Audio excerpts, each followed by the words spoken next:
Histoire La princesse grenouille. Là où le Yangtze-kiang est arrivé à mi-chemin de son cours vers la mer, le roi grenouille est vénéré avec une grande dévotion. Il y a un temple et des grenouilles par milliers se trouvent dans les environs, certaines d'entre elles de taille énorme. Ceux qui encourent la colère du dieu sont susceptibles de recevoir d'étranges visites dans leur maison. Les grenouilles sautillent sur les tables et les lits et, dans les cas extrêmes, grimpent même sur les murs lisses de la pièce sans tomber. Il existe différentes sortes de présages, mais tous indiquent qu'un malheur menace la maison en question. Alors les habitants, terrifiés, massacrent une vache et l'offrent en sacrifice. Ainsi, le dieu est apaisé et plus rien ne se passe. Dans cette partie du pays vivait autrefois un jeune nommé Sia Kung Chong. Il était beau et intelligent. Quand il avait 6 ou 7 ans, une servante vêtue de vert entra chez lui. Elle a dit qu'elle était une messagère du roi grenouille et a déclaré que le roi grenouille souhaitait que sa fille épouse la jeune Sia. Le vieux Sia était un honnête homme, pas très intelligent, et comme cela ne lui convenait pas, il déclina l'offre sous prétexte que son fils était encore trop jeune pour se marier.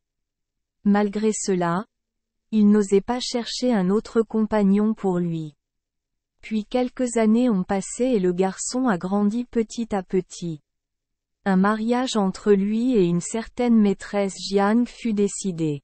Mais le roi grenouille a fait savoir à maîtresse Jiang: « La jeune Sia est mon gendre. Comment oses-tu entreprendre de revendiquer ce qui ne t'appartient pas ?» Alors le père Jiang a eu peur et a retiré sa promesse. Cela rendit la vieille Sia très triste. Il prépara un sacrifice et se rendit à son temple pour prier. Il expliqua qu'il se sentait indigne de devenir le parent d'un dieu. Lorsqu'il eut fini de prier, une multitude d'énormes asticots firent leur apparition dans la viande et le vin sacrificiel et rampèrent partout. Il les versa, demanda pardon et rentra chez lui rempli de mauvais pressentiments. Il ne savait pas quoi faire de plus et a dû laisser les choses suivre leur cours. Un jour, la jeune Sia sortit dans la rue. Un messager s'approcha de lui et lui dit, de la part du roi grenouille, que ce dernier demandait en urgence à Sia de venir à lui. Il n'y avait aucune aide pour cela. Il devait suivre le messager. Il le conduisit à travers un portail rouge dans de magnifiques pièces au haut plafond. Dans la grande salle était assis un homme ancien qui devait avoir environ 80 ans. Sia se jeta à terre devant lui en hommage. Le vieillard lui dit de se lever et lui assigna une place à table. Bientôt, un certain nombre de filles et de femmes se pressèrent pour le regarder. Alors le vieil homme se tourna vers eux et leur dit: « Allez dans la chambre de la mariée et dites-lui que le marié est arrivé. » Rapidement, 2 servantes s'enfuirent, et peu après, une vieille femme sortit des appartements intérieurs, tenant par la main une jeune fille qui pouvait avoir 16 ans et qui était d'une beauté incomparable. Le vieil homme la montra du doigt et dit: « C'est ma 10e petite fille. Il me semblait que vous feriez un bon couple. Mais ton père nous a méprisés à cause de notre différence de race. Pourtant, le mariage est une question qui revêt une importance toute la vie. Nos parents ne peuvent le déterminer. Qu'en partie. En fin de compte, cela dépend principalement de soi-même. » Sia regarda fixement la jeune fille et un attachement pour elle grandit dans son cœur. Il resta assis là en silence. Le vieil homme poursuivit: « Je savais très bien que le jeune monsieur serait d'accord. Passez devant nous et nous vous amènerons votre épouse. » Sia a dit qu'il le ferait et s'est dépêché d'informer son père. Son père ne savait que faire dans son enthousiasme.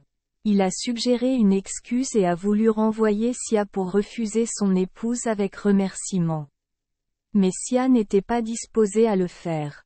Pendant qu'ils discutaient, la voiture de la mariée était déjà devant la porte.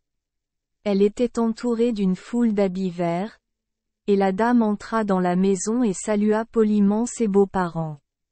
Quand celui-ci la vit, ils furent tous deux contents, et le mariage fut annoncé pour le soir même. Le nouveau couple vivait en paix et en bonne entente. Et après leur mariage, leurs divins beaux-parents venaient souvent chez eux. Lorsqu'il apparaissait vêtu de rouge, cela signifiait qu'une bonne fortune allait leur arriver. Lorsqu'ils venaient vêtus de blanc, cela signifiait qu'ils étaient sûrs de faire un gain. Ainsi, au fil du temps, la famille s'est enrichie. Mais depuis qu'ils étaient devenus apparentés aux dieux, les pièces, les cours et tous les autres lieux étaient toujours remplis de grenouilles. Et personne n'osait leur faire du mal. Seul Sia Kung Chong était jeune et ne montrait aucune considération. Quand il était de bonne humeur, il ne les dérangeait pas, mais quand il se sentait mal, il ne connaissait aucune pitié, il marchait délibérément sur eux et les tuait. En général, sa jeune épouse était modeste et obéissante. Pourtant, elle se mettait facilement en colère. Elle ne pouvait pas approuver la conduite de son mari. Mais Sia ne lui ferait pas la faveur d'abandonner sa brutale habitude. Alors elle l'a grondé à cause de cela et il s'est mis en colère. Imaginez-vous, lui dit-il, que parce que vos parents peuvent rendre visite aux êtres humains avec malheur, un vrai homme aurait peur d'une grenouille? Sa femme évitait soigneusement de prononcer le mot « grenouille ». C'est pourquoi son discours la mettait en colère et elle dit « Depuis que j'habite dans votre maison, vos champs ont donné de plus grandes récoltes et vous avez obtenu les prix de vente les plus élevés. Et c'est quelque chose après tout. Mais maintenant, quand vous êtes jeune et vieux, confortablement installé, vous voulez agir comme le petit hibou qui pique les yeux de sa mère dès qu'il est capable de voler. » Sia se mit alors encore plus en colère et répondit « Cela fait longtemps que ces cadeaux ne m'ont pas été les bienvenus, car je les considère comme impurs. Je ne pourrai jamais consentir à laisser de tels biens à mes fils et petits-fils. Ce serait mieux si nous nous séparions immédiatement. » Il a donc demandé à sa femme de quitter la maison, et avant que ses parents n'en sachent quoi que ce soit, elle est partie. Ses parents l'ont réprimandé et lui ont dit d'aller immédiatement la ramener. Mais il était rempli de rage et ne voulait pas céder. La même nuit, lui et sa mère tombèrent malades. Il se sentait faible et ne pouvait pas manger. Le père, très inquiet, se rendit au temple pour demander pardon. Et il a prié si sincèrement que sa femme et son fils se sont rétablis. Au bout de 3 jours. Et la princesse grenouille revint également, et ils vécurent ensemble heureux et satisfaits comme avant. Mais la jeune femme restait toute la journée dans la maison, occupée uniquement de ses ornements et de son rouge, et ne s'occupait pas de coudre ni de broder. La mère de Sia Kung Chong devait donc encore veiller aux vêtements de son fils.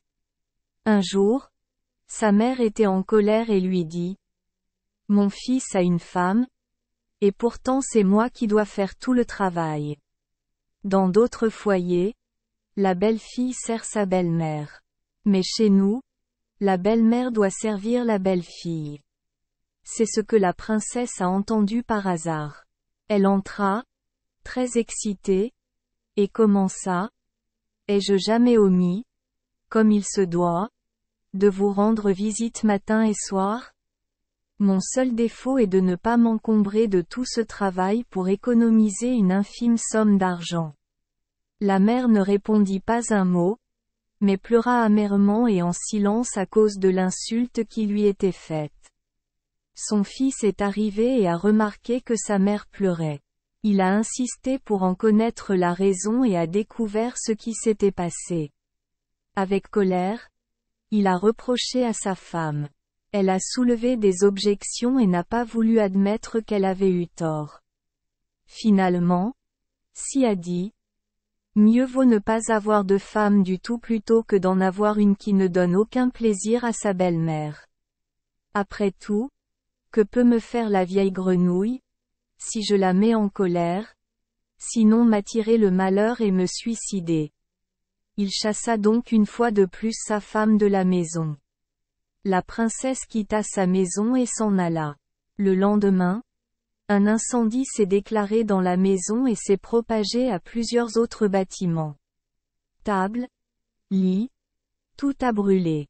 Sia, furieuse à cause de l'incendie, se rendit au temple pour se plaindre. Élever une fille de telle manière qu'elle ne plaise pas à ses beaux-parents montre qu'il n'y a pas de discipline dans une maison. Et maintenant, vous l'encouragez même dans ses défauts. On dit que les dieux sont les plus justes. Existe-t-il des dieux qui apprennent aux hommes à craindre leurs femmes? D'ailleurs, toute la querelle repose sur moi seul. Mes parents n'y étaient pour rien. Si je devais être puni par la hache et la corde, tant mieux. Vous auriez pu exécuter la punition vous-même. Mais cela, vous ne l'avez pas fait. Alors maintenant, je vais brûler votre propre maison afin de satisfaire mon propre sens de la justice. À ces mots, il commença à entasser des broussailles devant le temple, fit jaillir des étincelles et voulut y mettre le feu. Les voisins accouraient et le suppliaient. Alors il ravala sa rage et rentra chez lui. Quand ses parents l'apprirent, ils pâlirent de grande peur. Mais la nuit, le Dieu apparut aux habitants d'un village voisin et leur ordonna de reconstruire la maison de son gendre. Quand le jour commença à se lever, ils ramassèrent du bois de construction et les ouvriers vinrent tous en foule construire pour Sia. Peu importe ce qu'ils disaient, ils ne pouvaient pas les empêcher. Toute la journée, des centaines d'ouvriers étaient occupés. Et en quelques jours toutes les pièces furent reconstruites, et tous les ustensiles, rideaux et meubles étaient là comme avant. Et lorsque les travaux furent terminés, la princesse revint également. Elle monta les escaliers jusqu'à la grande salle et reconnut sa faute avec de nombreuses paroles tendres et affectueuses. Puis elle se tourna vers Sia Kung Chong et lui sourit de côté. Au lieu du ressentiment, la joie remplissait désormais toute la maison. Et depuis ce temps-là, la princesse était particulièrement paisible. 2 années entières se sont écoulées sans qu'un mot de colère ne soit prononcé. Mais la princesse avait une grande aversion pour les serpents. Un jour, pour plaisanter, la jeune Sia a mis un petit serpent dans un paquet qu'il lui a donné et lui a demandé d'ouvrir. Elle pâlit et lui fit des reproches. Alors Sia Kung Chong prit également sa plaisanterie au sérieux et des paroles de colère passèrent. Enfin la princesse dit, « Cette fois, je n'attendrai pas que tu me chasses. Maintenant, nous en avons enfin fini les uns avec les autres. » Et sur ce, elle sortit de la porte. Le père Sia fut très alarmé, frappa lui-même son fils avec son bâton et supplia le Dieu d'être gentil et de pardonner. Heureusement, il n'y a eu aucune conséquence néfaste. Tout était calme et aucun bruit n'était entendu. Ainsi plus d'1 an s'est écoulé. Sia Kung Chong désirait ardemment la princesse et se prenait au sérieux. Il se glissait en secret jusqu'au temple du dieu et se lamentait d'avoir perdu la princesse. Mais aucune voix ne lui répondit. Et peu après, il apprit même que le dieu avait fiancé sa fille à un autre homme. Puis il devint désespéré et songea à se trouver une autre épouse. Pourtant, peu importe comment il cherchait, il ne trouvait personne qui égalait la princesse. Cela ne fit qu'accroître son désir d'elle et il se rendit chez les Yuan, chez un membre de la famille dont on disait qu'elle avait été promise. Là, on avait déjà repeint les murs et balayé la cour, et tout était prêt à recevoir le carrosse nuptial. Sia était submergé de remords et de mécontentement. Il ne mangeait plus et tombait malade. Ses parents étaient stupéfaits de l'anxiété qu'il ressentait à son sujet et étaient incapables de réfléchir utilement. Soudain, alors qu'il était étendu à moitié conscient, il sentit quelqu'un le caresser et entendit une voix qui disait « Et comment ça se passe avec notre vrai mari, qui a insisté pour chasser sa femme ?» Il ouvrit les yeux et c'était la princesse. Plein de joie, il se leva d'un bond et dit « Comment se fait-il que tu sois revenu vers moi ?» La princesse répondit « À vrai dire, selon votre habitude de maltraiter les gens, j'aurais dû suivre les conseils de mon père et prendre un autre mari. Et, en fait, les cadeaux de mariage de la famille Yuan traînent chez moi depuis longtemps. Mais j'ai réfléchi et je n'ai pas pu me résoudre à le faire. Le mariage devait avoir lieu ce soir et mon père trouvait honteux de rapporter les cadeaux de mariage. Alors j'ai pris les choses moi-même et je les ai placées devant la porte du Yuan. Quand je suis sorti, mon père a couru à côté de moi. Espèce de folle, dit-il, alors tu n'écouteras pas ce que je dis. Si à l'avenir vous êtes maltraité par Sia, je m'en lave les mains. Même s'il te tue, tu ne reviendras plus chez moi. Ému par sa fidélité, les larmes coulèrent des yeux de Sia. Les serviteurs, pleins de joie, se précipitèrent vers les parents pour leur annoncer la bonne nouvelle. Et lorsqu'ils l'apprirent, ils n'attendirent pas que les jeunes gens viennent à eux, mais se précipitèrent vers la chambre de leur fils, prirent la princesse par la main et pleurèrent. La jeune Sia, elle aussi, était devenue plus stable à cette époque et n'était plus aussi espiègle. Ainsi, lui et sa femme s'aimaient de plus en plus sincèrement de jour en jour. Un jour la princesse lui dit « Autrefois, quand tu me traitais toujours si mal, je craignais que nous ne puissions pas nous tenir compagnie jusqu'à nos vieux jours. Je n'ai donc jamais demandé au ciel de nous envoyer un enfant. Mais maintenant que tout a changé, je vais implorer les dieux de m'avoir un fils. » Et bien sûr, peu de temps après, les beaux-parents de Sia apparurent dans la maison, vêtus de vêtements rouges, et peu de temps après, le ciel envoya à l'heureux couple 2 fils au lieu d'un. À partir de ce moment, leurs relations avec le roi grenouille ne furent plus interrompues.